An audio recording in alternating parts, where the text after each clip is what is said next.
assume you're going to be fighting for your ally, whom Galahad defeated. A knight from King Arthur's terrace, Percival, said, raising his shield and staring at his foe. Astolfo adjusted his shoulders, leveling his golden lance at the Knight of the Round Table.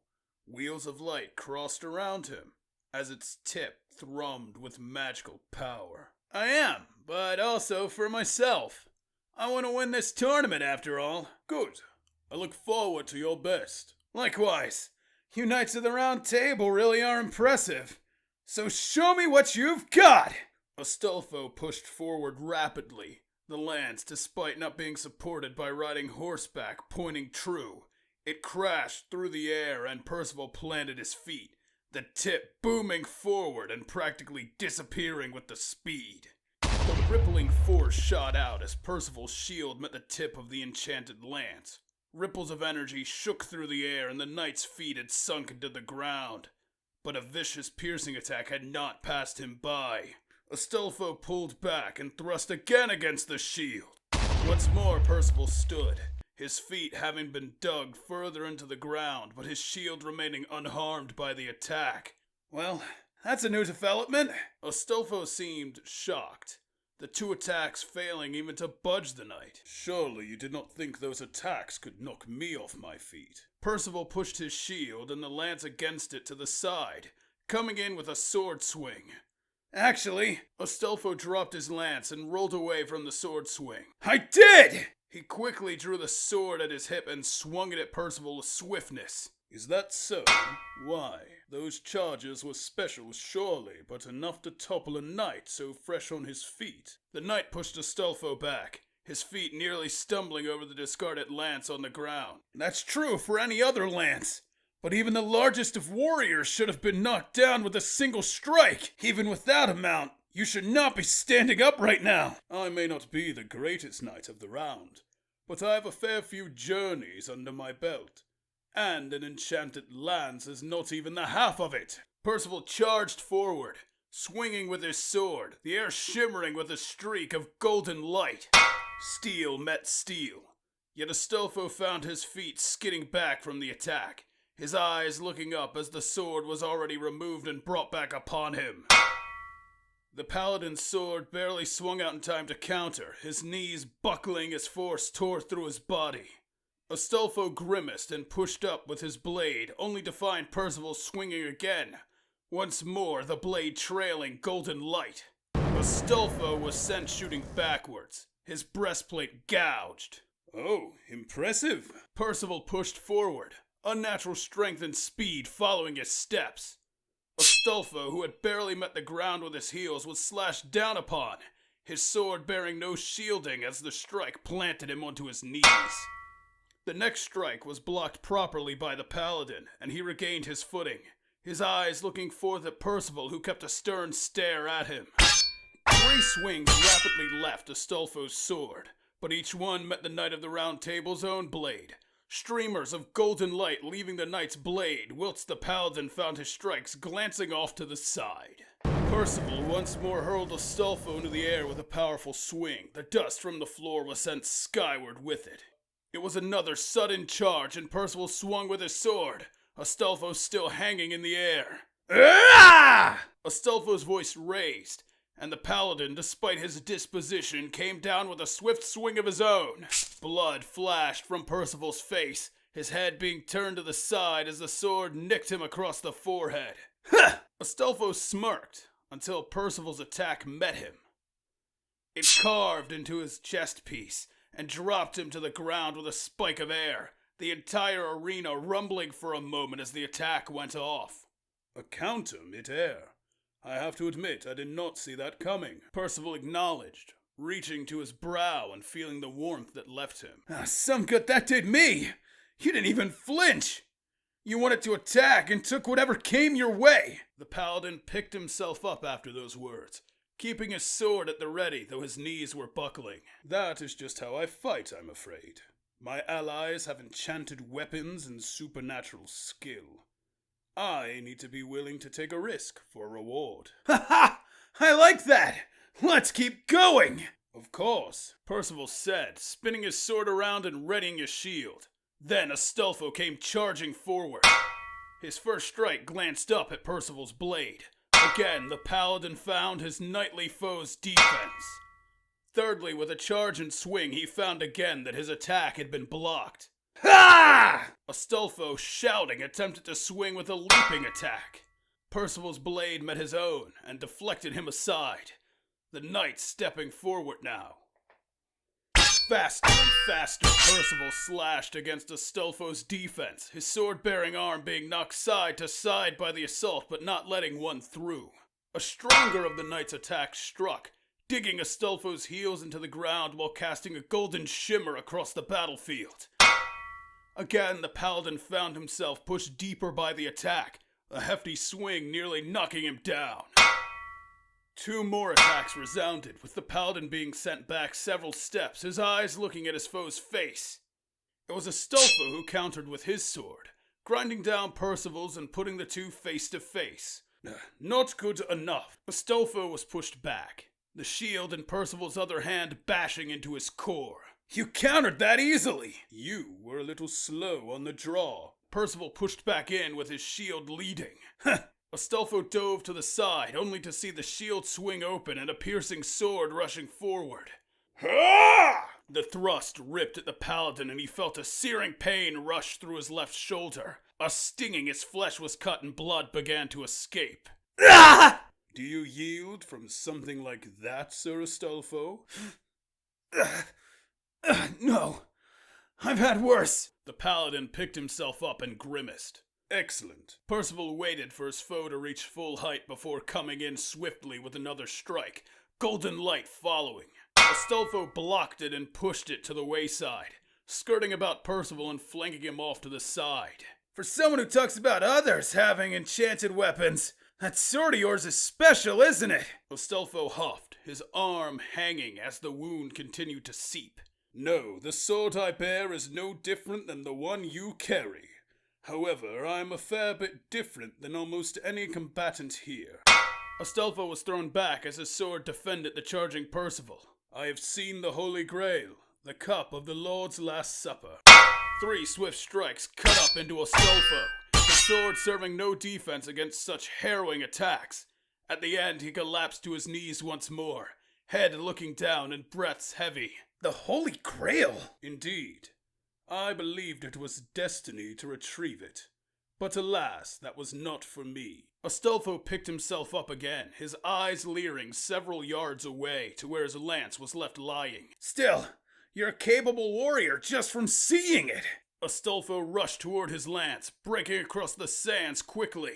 Percival, the mighty knight that he was, pushed after him, closing the distance quickly. Indeed I am. Astolfo had to stop to counter the swing of his foe, the force of the impact nearly toppling him. Games these may be. I do not intend to allow you to retrieve the lance. Astolfo's feet slid back as his sword nearly bowed from the attack. Figures, but I'm no pushover! Their swords met twice, splitting only for a moment as the two looked at one another intently. I know this lance is the only chance I have at beating you! This was a far heavier swing, escaping Astolfo's blade, slamming down heavily against Percival's shield. Shield struck, the blow buckled the mighty knight's knees, if only for a moment. It probably is. Physically, you are my better. If that's the case, then why am I the only one getting thrown around? Rhetorically, Astolfo asked, swinging and striking against Percival's shield. It is because the Holy Grail is indeed a great relic of our faith. I have been made immune to illness and blight in its witness, and in accordance with the will of the Lord, I am able to perform minor miracles to keep myself standing, and to renew my own vigor. I may not be more powerful than my fellow knights, or yourself, but I can certainly handle almost any foe. That explains it. Blocking the lance charges with your shield, and how you aren't fretting having a cut across your face. Astolfo huffed, reaching to his side and drawing forth a small black bull's horn. Engraved along its side in filigree of gold were symbols and patterns that seemed to resonate as he brought it to his lips. But I have something for that! Astolfo blew into the bull's horn, and a sound cacophonous in volume filled the arena. The mooring shook, and the sky seemed to tremble beneath its mighty tune. Most impressive of all was Percival, who before the horn found his knees locked up, and his shield and sword lowered. What? Why am I barely even able to move? This horn is a special horn, capable of turning even a giant's frightful strength into fear beneath its tune. A counter? No. A fortunate tool. Percival huffed, impressed, his muscles aching as he tried to move, but he could not. His heart thudded in his chest as Astolfo stood up. Something like that. Sometimes having wit is just as important as having strength. Astolfo rushed for his lance, the echoes of the horn's thrum continuing through the air. His hands wrapped around the handle, and he turned back towards Percival. And now, it's time to put them both together! Wit and strength! Astolfo charged forward, his feet like flame and his body like a hurricane. The lance's tip burned into a golden spike of light as he dashed to the side, then to the front of Percival, who stood stationary before him, the effect of the horn prominent. Let's try this one more time! He blasted at his foe, lance tip gleaming and glowing as it shot towards Percival's chest, ripe for the taking. A resounding ripple thrust it through the arena, and the lance blasted into Percival's body. The knight's torso was punched into, a crater forming in the breastplate of his armor, and his feet were sent shooting from the sandy ground. His body rocked across the hundreds of yards that made up the inside of the arena. Then, he found one of the walls and crashed through it, continuing to skid out into the grotto that surrounded the stadium, where he came to a stop. Gah! What an attack! He dropped to a kneeling position, his right hand pressing knuckles deep into the soft grass beneath his feet, his bloodied features streaming with sweat and frustration. Yet he was still able to fight. Back in the arena proper, Astolfo looked down the length of the lance and saw the speck at the far side of the flat battlefield, kneeling but still upright. No way! He took that too? Percival raised his planted right foot and began to move forward. His knees still shook with the horns blasting, and his body ached from the lance strike, but he could move forward. He had fought longer and harder against opponents. This was nothing. Astolfo shook his head and focused, his hands tightening around the handle of his lance once more. His foe's approaching frame nothing more than a target. No, what about the second one? His left foot pushed off and he charged. Bullet-like, he was straight on course, the Knight of the Round Table lined squarely in his sights. Percival saw the charge and braced, his sword-bearing right hand preparing as his shield stayed off to the side. Come and find out. As the words left Percival's mouth, he tensed, Astolfo shooting forward like an unstoppable arrow. Blood went flying, Astolfo's face being cut into. His boots skidded around and he dropped to a knee, crimson tracing down his beautiful features. You hit me! You even overcame the fear? The paladin groaned, his fingers resting in the searing wound, his gnashing teeth grinding tightly. Yes. Percival huffed with pain. His shield-bearing hand pulled the lance from his core. He dropped it to the side along a stream of blood that spun from its tip. You have quite a good aim, Percival wheezed, stuttering in his steps. Wait, I hit you!